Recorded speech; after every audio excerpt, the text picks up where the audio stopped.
Selamat malam semuanya. Ya, ini Aftok edisi 12 Januari 2025. Seperti biasa, malam ini kita akan berikan update market IHSG dan juga membahas ide-ide yang masuk di kolom komentar Aftok edisi terakhir. Ada beberapa ya lumayan yang masuk di kolom komentar. Kita akan bahas satu persatu sesuai dengan yang ada di kolom komentar ini ya. Jadi apabila Anda ingin melihat banyak pembahasan saham di Aftok selanjutnya, silahkan tulis di kolom komentar saham apa yang menarik untuk dibahas dan ingin Anda konsultasikan. Berikan keterangan agar lebih sesuai dengan apa yang Anda harapkan. Baik, kita mulai dari IHSG. Untuk hari Minggu seperti biasa Anda bisa baca stock call di website hari ini. Mungkin Anda sudah menemukan ataupun sudah membaca bagaimana pergerakan, potensi pergerakan indeks beberapa hari ke depan atau dalam seminggu ke depan, bahwa potensinya masih melanjutkan tren pullback seperti yang Anda lihat di dalam chart, bahwa tren pullbacknya ini masih berjalan naik gitu ya. Ini adalah tren pullback, tren minor ya, dari koreksi dari tren turun yang ini ya. Baik, kita langsung masuk ke pembahasan saham ya. Baik, mohon arahannya untuk swing PTRO, berapa TP1 dan TP2 nya. Oke, kita lihat PTRO dan targetnya ya.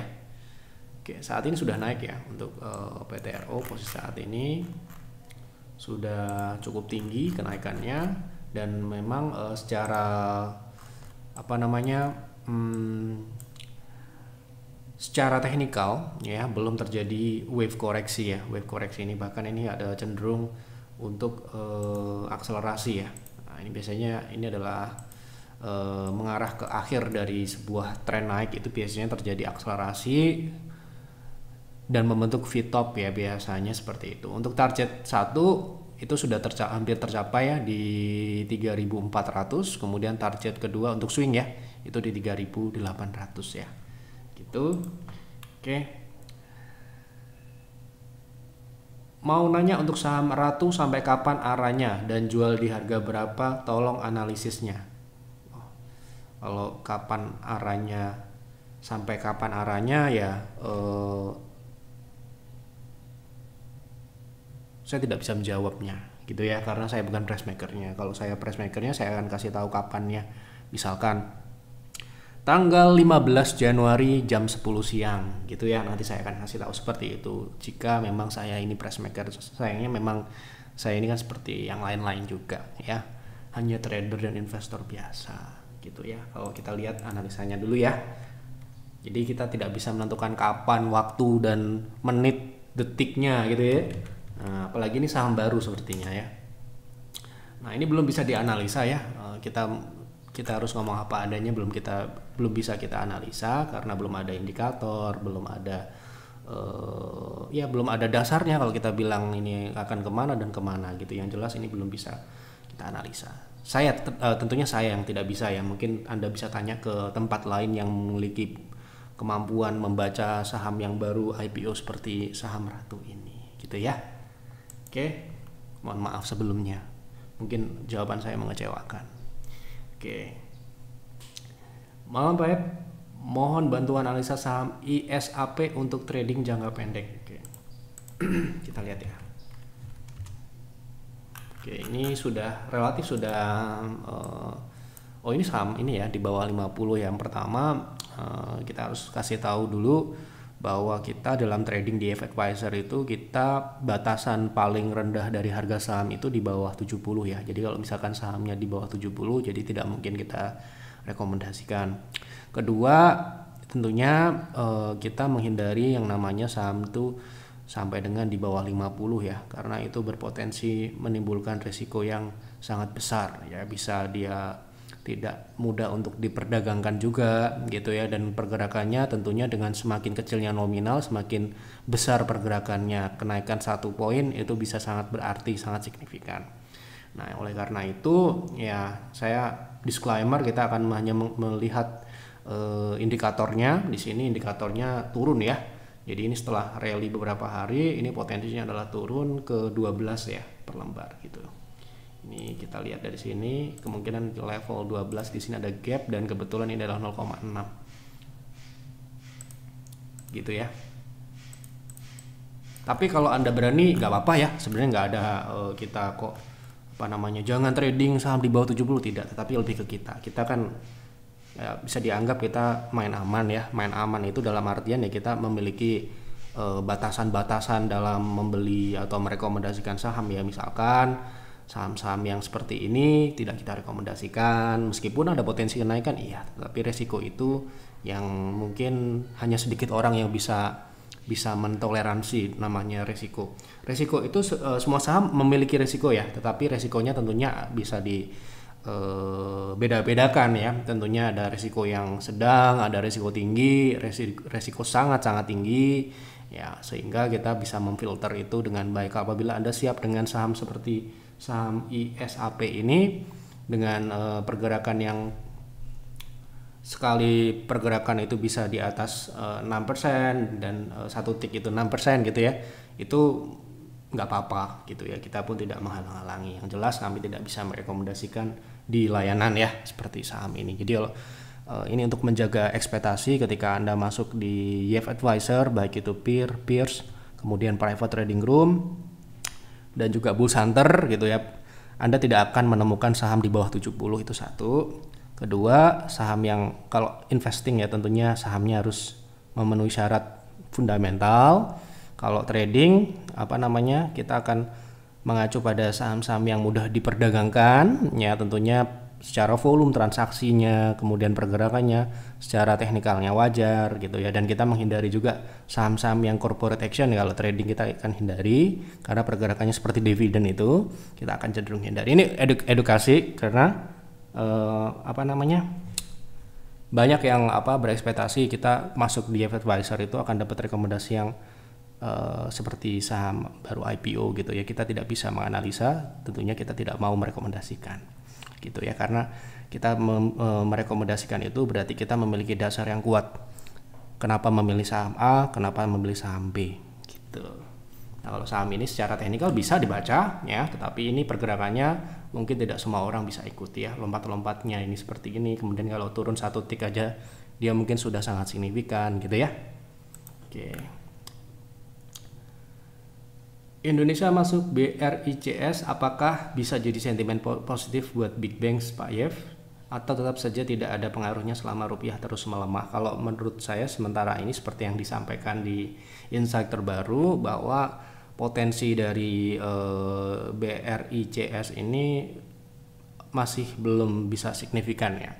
Karena apa? Karena mayoritas dari anggotanya itu negara komoditas gitu ya. Negara komoditas itu artinya ketika komoditasnya itu masih memang belum berada di siklus naik ya, tentunya belum ada dampak apa-apa, jadi nggak ngaruh sebenarnya. Kalau ke banking itu juga tentunya akan diperkuat oleh kondisi perekonomian ya. Jadi perekonomian itu kan banyak hal yang menopang perekonomian, salah satunya kalau negara kita, karena negara kita masih bergantung pada komoditas ya, komoditasnya sendiri harus baik. Jadi jangan salah, kenapa kok asing keluar dari kita, karena memang komoditas kita itu di kacamata mereka komoditas, negara komoditas. Jadi kalau komoditasnya sedang jelek ataupun tidak dalam siklus naik ya, mereka akan cenderung menarik dana ya. Apalagi di US sendiri mereka memiliki opportunity yang lebih tinggi gitu ya, seperti banyak sektor-sektor yang alternatif lain yang di saat negara komoditas itu melemah, mereka akan mencari alternatif investasi yang perform tentunya gitu ya. Baik,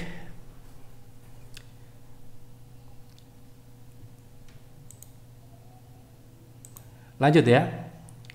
Mau analisa LPPF untuk swing, apakah sudah konfirmasi rebound? Karena kemarin kok turun lagi, jadi ragu apakah sudah rebound atau swing naik atau belum. Di dalam swing naik itu juga terdapat yang namanya koreksi ya, satu candle, dua candle, dia koreksi dulu gitu ya. Nah, kita ambil contoh ya, misalkan seperti ini ya. Ini kan swing naik ya, kita ambil contoh ya. Jadi tidak selalu yang kita bayangkan itu swing naik itu naik terus gitu, tidak ya. Jadi yang kita lihat itu adalah arah jangka pendek yang namanya swing. Swing itu sebenarnya juga bisa diartikan tren, tapi bisa tren koreksi, tren jangka pendek gitu ya. Itu berbeda dengan tren jangka menengah panjang ya, tren utama gitu ya. Jadi di dalam sebuah pergerakan harga itu kita edukasi dulu ya. Ada tren utama atau tren mayor, tren primary trend, kemudian ada secondary trend ya. Ada banyak tren di dalamnya gitu ya, micro trend dan sebagainya. Nah, kalau kita melakukan swing trading, tentunya yang kita identifikasi adalah secondary trend ataupun tren jangka pendek ya, correction yang dimana itu pergerakannya biasanya melawan dari yang namanya tren utama. Itu kalau trennya turun ya. Jadi dalam tren turun sendiri ada tren naik ya. Jadi jangan sampai kita terbutakan oleh, misalkan kita cuma baca artikel gitu, si saham ini sedang naik gitu, terus kemudian kita artikan naik, belum tentu ya. Jadi kita harus lihat chartnya benar-benar gitu ya. Nah di sini misalkan kita ambil contoh case di saham LPPF ini, di saat dia trennya turun, swing turun, di sini ada candle hijau ya gitu. Jadi ini namanya koreksi minor ya, kalau kita sebut. Koreksi ini bisa berarti dia merupakan proses gitu, yang kita harus identifikasi swingnya ini apakah swingnya masih naik. Menurut saya masih dalam swing naik ya, karena kalau kita bisa tarik tren lain gitu ya, tren minor gitu ya, ini trennya masih tren ke atas gitu ya gitu, jadi tren naik gitu. Dan kita juga harus melihat pedoman dari target sebuah swing ya, itu adalah kita menggunakan Fibo ya di 0,3 ya. Dari sini kita lihat targetnya pun belum tercapai ya. Saat ini mungkin terjadi koreksi karena meretest dari dia punya resist 2 kali diuji yang sebelumnya ini dan berhasil dilewati, sehingga sebuah resist setelah dilewati itu akan bertindak sebagai support baru gitu ya. Dan support baru itu bisa disebut support jika memang sudah diuji. Nah saat ini mungkin ada proses untuk menuju target 0,3 ini. Dalam pengujian ini berhasil atau tidak ya kita akan lihat. Berarti kalau kita swing trade ya proteksinya adalah support yang ini ya, di 1450 1460 area ini.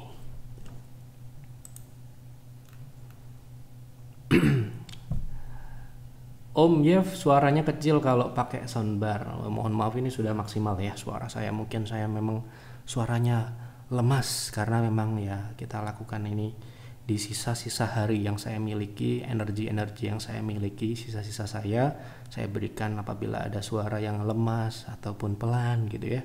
Jadi mohon dimaklumi ya. Tapi semoga suaranya dapat tetap, meskipun mungkin kecil suara saya ataupun terdengar lemes gitu ya, Anda masih mendapatkan informasi ataupun suara itu masih dapat dicerna gitu ya. Oke, mohon maaf ya. Baik, BBCA secara teknikal potensinya ke area berapa untuk trend following? Ada gap di area 10.600. Apakah bisa tercapai terlebih dahulu atau menutup gap di area 9.500-an terlebih dahulu? Jadi ada 2 gap gitu ya. Menurut Pak Yap, mana yang duluan tercapai? Sebenarnya kalau kita melakukan trend following itu terus terang kita tidak mempertimbangkan ada gap atau tidak ada gap ya. Jadi trend following itu prinsipnya adalah membeli dan mempertahankan sebuah saham selama tren tersebut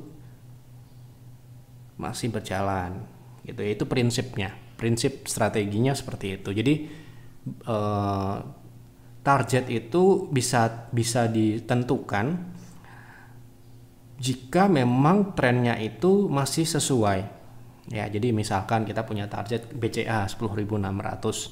Nah jika trennya itu masih memang mengarah ke atas, katakanlah harga sekarang di 10.000 gitu ya, apakah itu akan tercapai? Ya tentunya dengan tren yang masih berjalan dan tidak berubah seharusnya tercapai. Dalam tinggal menunggu waktunya kapan gitu ya. Sebagai trader kecil, investor kecil ya kita tidak bisa mendikte dan menentukan hari gitu. Misalkan tanggal 15 jam 10 siang itu saham BCA bakal naik ke 10.600. Nah itu kalau saya sudah menjadi price maker pasti saya akan bilang seperti itu di F-Talk. Ada tinggal gampang gitu ya. Nah sayangnya tidak bisa seperti itu ya. Nah mana yang lebih dulu Kita lihat ya apakah 9.500 itu masih dalam skenario naik atau tidak gitu ya. Kalau dalam jangka menengah kan kita harus mengadopsi strategi itu proporsional ya. Kalau kita lihat di sini trennya itu masih berjalan naik ya. Sedangkan di 9.500 ini ada gap atau tidak ya? Oh, ini weekly ya. Mungkin gap yang dimaksud ini di dalam time frame di daily ya. Jadi apakah boleh menggunakan pendekatan jangka pendek untuk trend following? Ya, saya tidak melarang, tapi kami tidak menggunakan itu. Ya, bedakan ya. Karena trend following yang kita terapkan dalam strategi misalkan di layanan Bulls Hunter itu kita murni ya menerapkan jangka menengah ya. Jadi time frame ataupun indikator yang kita dedikasikan untuk strategi tersebut tentunya hanya dapat diaplikasikan dalam time frame jangka menengah panjang. Ya, kita sebut chartnya secara spesifik ya, weekly gitu ya. Jadi kalau kita buka di time frame yang lebih kecil seperti H4 ataupun daily gitu ya, itu akan terlihat berbeda. Ini trennya turun ya. Artinya apa? Di dalam tren naik jangka menengah atau di dalam tren utama itu terdapat koreksi yang sifatnya jangka pendek yang tadi ya. Nah, apakah ini akan saham ini akan turun ke 9.500 ya tadi ya? Apa lebih dulu yang mana gitu ya? Nah, karena ini sifatnya jangka pendek ya tentunya ini bisa saja dia akan turun ke support terlebih dahulu karena trennya sendiri belum dipatahkan ya. Oke, jadi di situ kita bisa menimbang mana yang lebih dulu dan mana yang lebih lama akan dicapai gitu ya. Nah, di sini keberadaan 10.400 itu harus melewati sebuah resist trend line. Sehingga dengan asumsi sekarang ini tren belum berubah untuk tren minornya, ya tren harga akan mengarah ke target yang masih di dalam tren turun ini gitu ya. Tren turun ini kan masih mengarah ke bawah ya, tren koreksi ya, namanya tren koreksi dari tren naik ya, tren turun ya kan gitu. Nah, ini masih mengarah ke bawah gitu ya. Jadi misalkan dia bisa naik, ternyata tidak terjadi penurunan malah dia naik ke atas 10.400, jadi kita bisa menyebut probabilitas untuk ke 9.500 itu sudah di bawah 50% probabilitasnya. Sekarang ini secara probabilitas di atas 50% mengarah ke 9.500, di mana di sini di dalam time frame jangka pendek itu turun ya itu. Kira-kira begitu ya menurut saya. Mungkin Anda member Bulls Hunter bisa konsultasi dengan advisor yang mereka menggunakan. Ya mungkin mereka tidak akan melihat jangka pendek ya. Mereka menggunakan strategi jangka menengah panjang gitu. Mau dibahas saham CPIN untuk invest dan perkirakan proyeksi ke depan bisa profit berapa persen misal dalam 1 tahun. Terima kasih Pak Yef, sehat selalu. Maksudnya proyeksikan ke depan ini harga sahamnya atau performance-nya atau fundamentalnya gitu kan, ada kemungkinan dua itu ya yang diharapkan gitu. Oke lah, kita lihat apakah CPIN ini like invest gitu kan. Karena ya kalau kita lihat pertanyaan seperti itu ya kita bisa asumsikan saham ini bisa menghasilkan profit berapa persen untuk kita, atau juga bisa berarti Anda bertanya kepada saya proyeksikan performance fundamentalnya gitu kan. Nah, kita lihat dulu ya, kalau kita mau invest tentunya yang pertama kita lakukan adalah melihat fundamental ya. Jadi fundamental itu adalah hal pertama yang harus kita pertimbangkan ketika berinvestasi ya. Jadi sebelum kita beli, sebelum kita memutuskan untuk berinvestasi, yang pertama kita lakukan adalah kita harus pelajari dulu bagaimana dia punya fundamental. Pelajari fundamental itu tidak hanya laporan keuangan ya, tetapi juga kita harus pelajari bagaimana sektornya ke depan akan seperti apa. Kemudian yang kedua baru kita lihat dia itu posisinya di dalam kompetisi seperti apa ya, melakukan studi komparatif. Kemudian kita bisa lihat dalamannya seperti apa. Dalaman itu kita dapat melihat berbagai aspek ya. Misalkan purpose kita mencari sebuah perusahaan yang menghasilkan dividen, berarti kita akan fokus pada dividen. Lihat dividennya dari mana ya, dari komparasi dividen dari yang lain-lain seperti apa, besaran payout-nya berapa banyak, berapa banyak yield-nya, bagaimana pertumbuhan dari dividen dari tahun ke tahun. Kemudian kita bisa lihat dari strategi pengalokasian, karena di situ kan ada berapa persen payout-nya tadi gitu ya.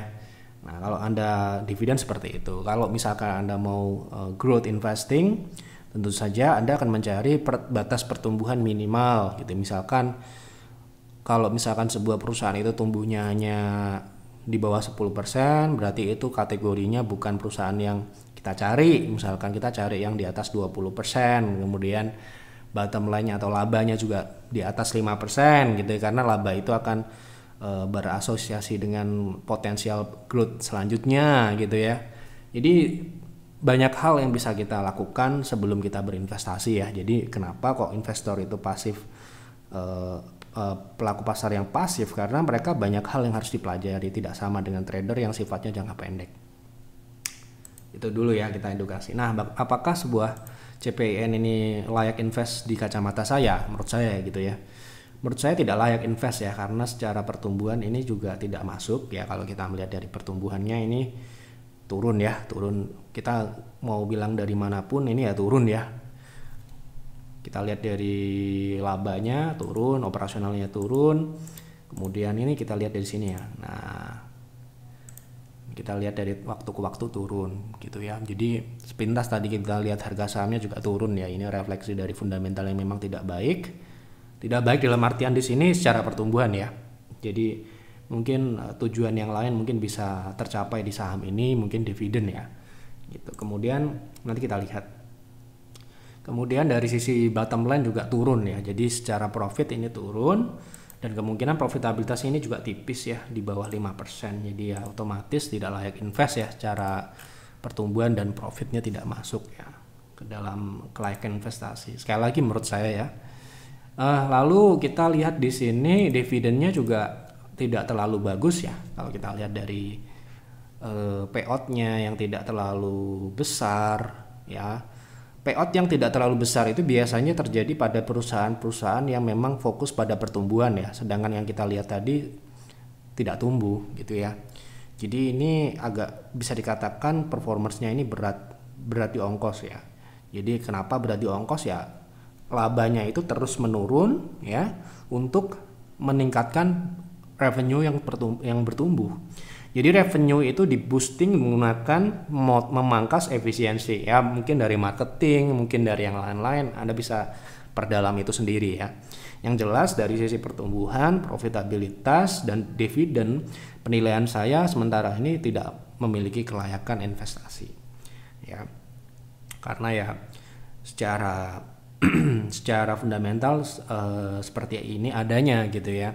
Sedangkan kita sekarang ini dihadapkan dengan ratusan saham di luar sana yang bisa kita invest. Gitu ya. Jadi kalau kami di Jeff Advisor ketika ngelihat fundamentalnya itu sudah tidak layak, kita tidak akan melakukan tahapan-tahapan selanjutnya seperti pemproyeksian, kemudian tahapan analisis fundamental teknikal, perhitungan gap antara fundamental dan teknikal, kemudian kita analisis secara teknikal jangka pendek, menengah, panjang, itu seperti apa, tidak akan kita lakukan kalau misalkan dari proses-proses awal itu sudah tidak layak gitu. Oke, cukup ya. Mau tanya Pak Yev, kalau untuk swing trading dan trend following, indikator apa yang paling bagus dipakai? Terima kasih, semoga sehat selalu. Jadi yang pertama yang kita harus sampaikan, tidak ada indikator terbaik, itu tidak ada. Yang ada indikator yang fit ataupun cocok kita gunakan. Setiap orang memiliki profil yang berbeda-beda, jadi memang tidak bisa si A dengan si B itu menggunakan indikator yang sama. Apa yang bisa membuat itu berbeda? Ya itu tadi, profil setiap orang itu unik ya. Ada yang bisa full time trader, ada yang bisa part time trader. Tetapi kalau Anda tanya apa saja indikator-indikator dari kedua strategi ini yang bisa Anda explore dan Anda bisa mungkin aplikasikan dalam proses pemilihan gitu ya. Itu ada beberapa indikator yang berhubungan tentunya dengan sesuai dengan dia punya tujuan ya. Tujuannya swing trading misalkan. Tentunya yang namanya swing trading seperti yang saya sudah jelaskan, swing trading itu tujuan jangka pendek. Tujuan jangka pendek indikatornya ada banyak, Anda bisa cari ya. Seperti misalkan ya stokastik ya, berbagai jenis stokastik, kemudian RSI.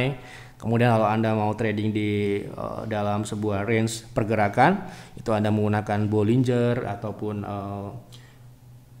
Donchian ya. Kemudian Anda bisa menggunakan MACD ya.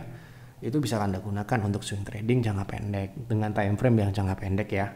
Nah, sebaliknya jika kita menggunakan strategi trend following dengan asumsi Anda itu part-time trader yang tidak bisa eksekusi terus-menerus, Anda memiliki batasan waktu dalam perdagangan gitu ya, Anda bisa menerapkan strategi trend following seperti misalkan case tadi di BCA kita bisa menggunakan moving average, kemudian kita bisa menggunakan alat bantu tertentu misalkan yang berhubungan dengan tren ya, itu seperti parabolik, kemudian Ichimoku, banyak ya, kemudian ADX, moving average itu ada berbagai macam ya, ada yang agresif, ada yang normal dan sebagainya. Itu nanti akan Anda pilih mana yang terbaik berdasarkan dengan uji coba ya. Kalau kita di YF Advisor tentu saja dengan melakukan backtest. Tentu saja kalau kita trading kita tidak menggunakan ini ya default ataupun yang namanya yang biasa dipakai orang. Kita akan menyesuaikan dengan kebutuhan kita sendiri-sendiri ya, misalkan kita tidak menggunakan moving average 50, kita menggunakannya 60 misalkan seperti itu. Kita menggunakan eksponensial gitu, bukan simple gitu ya.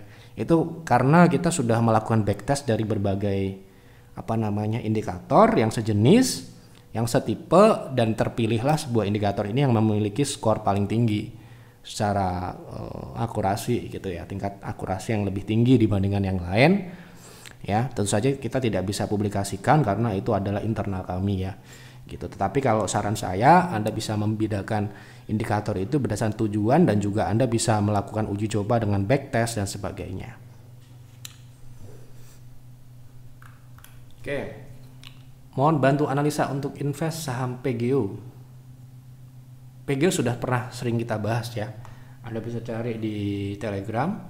Kemudian Anda bisa ketik PGO gitu ya, sudah kita bahas ya, like invest, dan sekarang ini harganya sedang turun. Kemarin belum lama ya kita bahas, belum lama kok kemarin ya, beberapa hari yang lalu kita bahas nih. Oke, nah ini kemudian